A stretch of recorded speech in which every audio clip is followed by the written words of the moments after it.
This is the Unit 7 test review over data statistics. I'm going to work out each problem, so feel free to follow along. The table shows the number of hours Felisa spent sleeping each night for 12 nights. What is the mean of the data? So for the mean, remember that's the mean measure of center because it requires the most work. So I'm going to add up all of my numbers, and then I'll divide by however many numbers I add it. So if I add 8 plus 10 plus 6, that's going to give me 24. If I add 6 plus 8 plus 8, 6 plus 8 is 14, plus 8 would be 22. If I add 7 plus 8, that's 15. 15 plus 8 would be 23. And then if I add 8 plus 6, that's 14. Plus 7 would be 21. And if I add up these four values, 24, 22, 23, and 21, that's 4 plus 2 is 6, plus 3 is 9, plus 1 is 10. Carry my 1. 1 plus 2 is 3, 5, 7, 9, so 90. All right, and then I have 1, 2, 3, 4, 5, 6, 7, 8, 9, 10, 11, 12 values. So I'm going to divide 90 by 12. So 12 will go into 97 times. 7 times 12 is 84. When I subtract, I'm going to get 6. Add a decimal, bring down my 0. 12 will go into 65 times. All right, so this is 7.5 as a mean. Next, it says refer to the dot plot for exercises 2 through 5. What is the mean of the data round to the nearest tenth? All right, so I'm looking at this dot plot over here, and I need to add these values up. So remember, each of these dots counts as one value, so that means I have 3 5s. So I'm just gonna multiply. 5 times 3 is 15, so I'm gonna need to add 15. Where can I do that? Maybe right here. And then 2 times 6, since I have 2 6s, that would be 12. So if I add those together, I'm gonna get 27. Then I need to add 1 7. So if I add that, I get 34. And then I have 1, 2, 3, 4, 5 8s. So 5 times 8 would be 40. So that gives me 74. And then I have 4 9s, so that would be 36. I can add that to my 74 and get 110. And then if I add 10 to that, that would be 120. I have 2 11s. 2 times 11 is 22. So I'm going to add that and get 142. And then I have 12. So if I add 12, that gives me 154. All right, and then I still need to divide. So if I count up every dot, 1, 2, 3, 4, 5, 6, 7, 8, 9, 10, 11, 12, 13, 14, 15, 16, 17, 18, 19, then I need to divide 154 by 19. All right, so I can't divide 19 into 1 or 15. I can divide it into 154, I think 8 times, 72, yeah, it's 152. When I subtract, I get 2, so I'm gonna add my decimal and bring down a 0. 19 will go into 21 time. When I subtract, I get 1. I'm gonna bring down another 0. 19 will go into 10. It doesn't go into 10, actually. And so since I'm rounding to the nearest tenth, I can go ahead and stop. The 0 doesn't round this up, so the mean is just gonna be 8.1. All right. Number 3 says, what is the mode of the data? So remember, mode is the one that's used the most often. And a dot plot, that's really just your tallest column here. So since 8 has the most values or the most dots, then my mode would be 8. 4 says, is the dot plot symmetric? So I can see that the middle of my graph would be between 8 and 9. And since both of these sides don't match up, then I would say no, this is not symmetric. And since it's not symmetric, number 5 is asking me what is the measure of center that best represents the data. So if it were symmetric, then the mean would be the best representation. Since it's not symmetric, the median is my best choice. All right, for exercises 6 through 11, it says use the following set of data. So here in the brackets here, what is the median of the data? So remember, median is the middle number, but first all these numbers have to be in order. So that's what I'm going to do first. I'm going to go ahead and order them from least to greatest. So I have a 2, and then I have a 3. I have a 4. No, 5. So it looks like I have 2 6s. I have a 7 and an 8. There's no 9. I have a 10 and an 11. Let's see, I have a 13, a 15, and a 24. All right, so just to double check that I didn't forget any of my numbers, I'm going to count to make sure I have the right amount of numbers. So 1, 2, 3, 4, 5, 6, 7, 8, 9, 10, 11, 12. 1, 2, 3, 4, 5, 6, 7, 8, 9, 10, 11, 12. Okay, so the median is going to be the number in the middle. So I know if there are 12 values, then there should be 6 on each side. So that would mean the median is between 7 and 8. There are 6 on this side and 6 on this side. So my median is actually between the 7 and 8, which is going to be 7.5. But let's say I don't know that, then I would go ahead and add these two numbers together. 7 plus 8 is 15, and then divide it by 2. So 2 would go into 15 7 times with the remainder of 1. Add your decimal, bring down your 0. 2 will go into 10 5 times. Okay, so the median is 7.5. Number 7 said, what are the first and third quartiles of the data? So after I know the median, the first and third quartiles I get by finding the median of each half. So since there are 6 numbers here, then there should be 3 on either side of the first quartile. And over here, there should be 3 on either side of the third quartile. All right, so since there's not just one number in the middle, I have to find the middle of the 4 and the 6. So if I add 4 plus 6, I get 10. If I divide it by 2, I get 5. So this would be my first quartile, so it would be 5. And then this is my third quartile. So again, I'm going to add these two together. 11 plus 13 is 24, and then divide it by 2 to get 12. So this was Q1, and then 12 would be Q3. All right, the interquartile range of the data is what I get when I subtract Q3 minus Q1. So if I subtract 12 minus 5, it's going to give me 7. The minimum and the maximum are the highest and the lowest numbers. So the minimum would be 2 and the maximum would be 24. Are there any outliers in the data set? All right, so remember when I'm looking at outliers, I'm comparing the minimum and the maximum to the median, which I said was 7.5. So to get from 2 to 7.5, that's like 5.5 spaces. To get from 24 to 7.5, if I subtract 7.5 from 24, I can see that that's going to be bigger. That's going to be more like, let's see, 16.5. So from here to here is 16.5. From here to here is 5.5, or actually 4.5. All right, so this is a much greater distance than the 4.5. So I would say yes, there is an outlier. 24 is an outlier.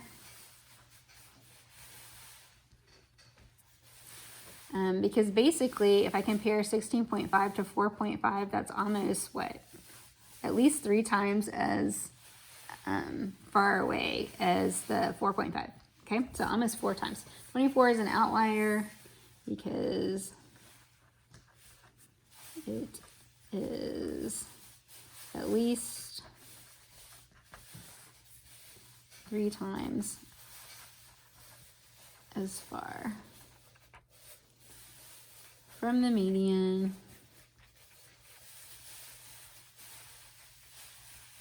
as to the minimum. Okay, and then 11, I'm going to use all that information to draw my box plot. So remember, a box plot, you need 5 points. You need the minimum and maximum, which I already said was 2 and 24. I need the median, which I said was 7.5, so that's going to be pretty close to the 8. Actually, I can put this on the graph.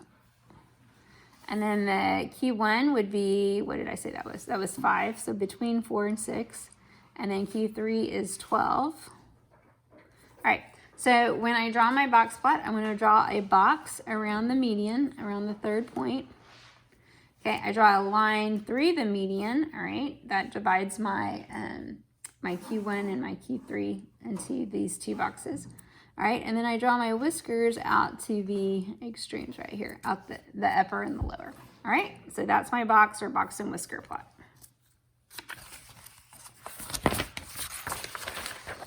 Number 12.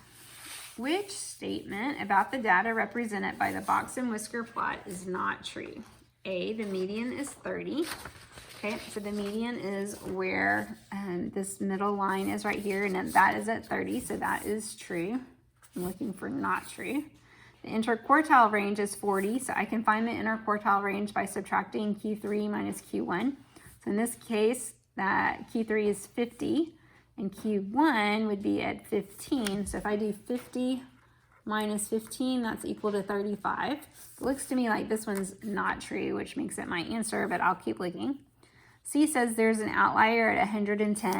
And so I can see that this is a much greater distance than this low point over here. Sometimes in a box plot, when they leave out the outlier from the quartiles over here, they'll put a star here just to show you that there was an extra value, but it's not being included here.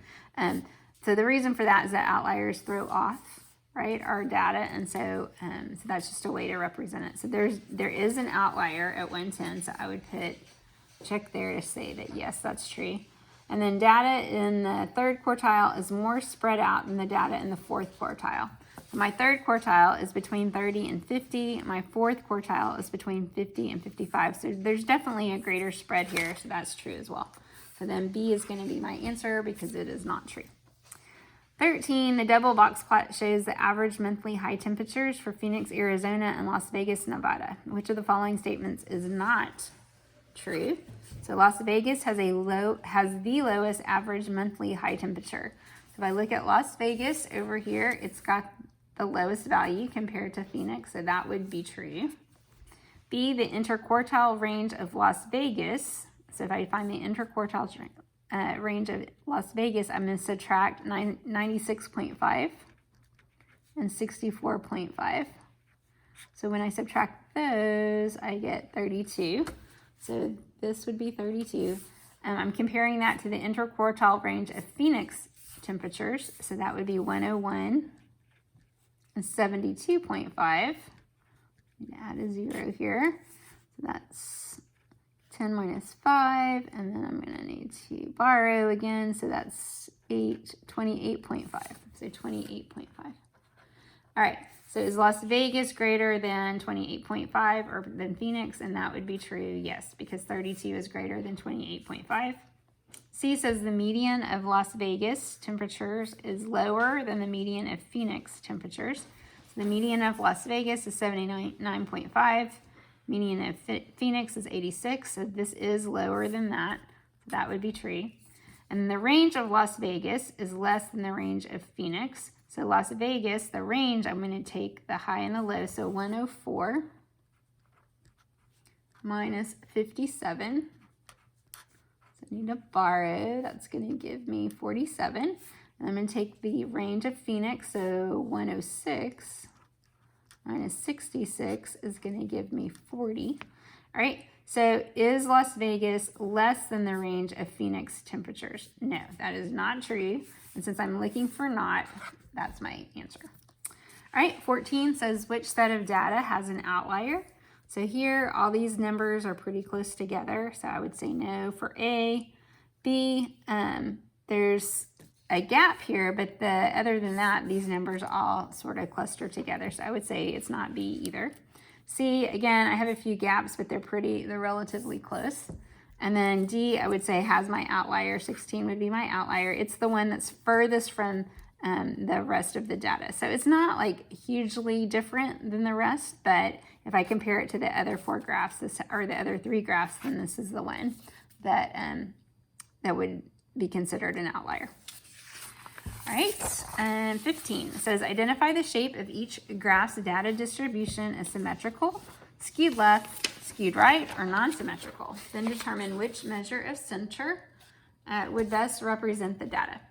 All right, so skewed and symmetric are just ways to describe the shape of the data distribution. So I can see that this side, if I divided this graph in half, it's definitely not symmetric, right? This side does not mirror this side.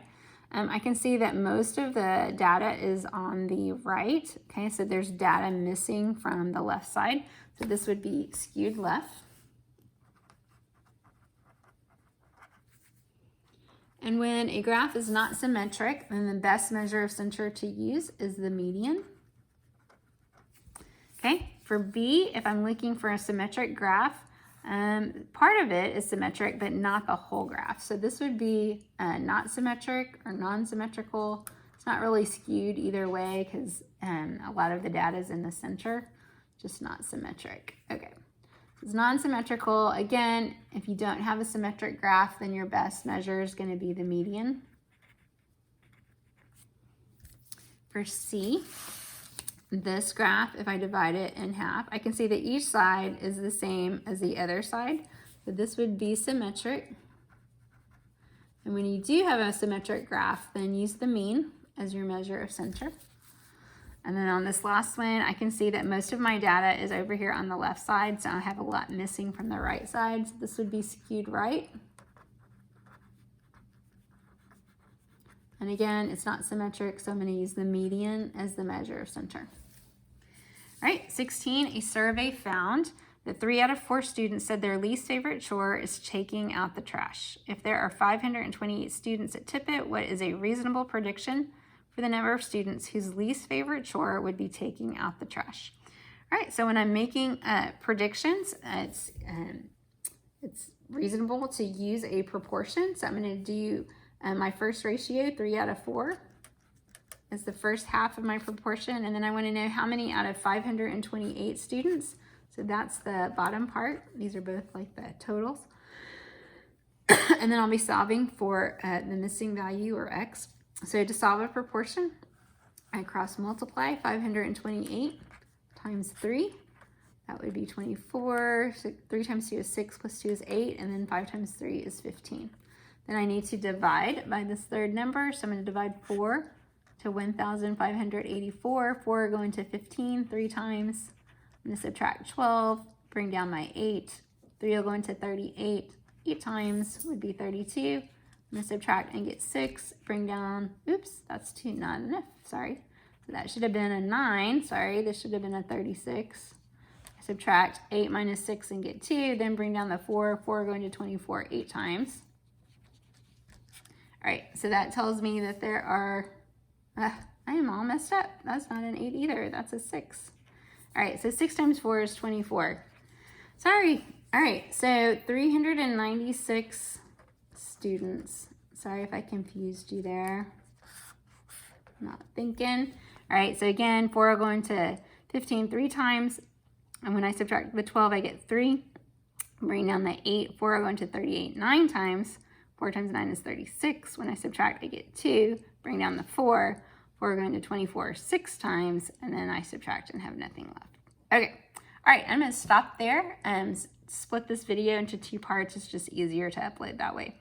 So this is part 1 of the Unit 7 test review, and I'll start the part 2 in just a second.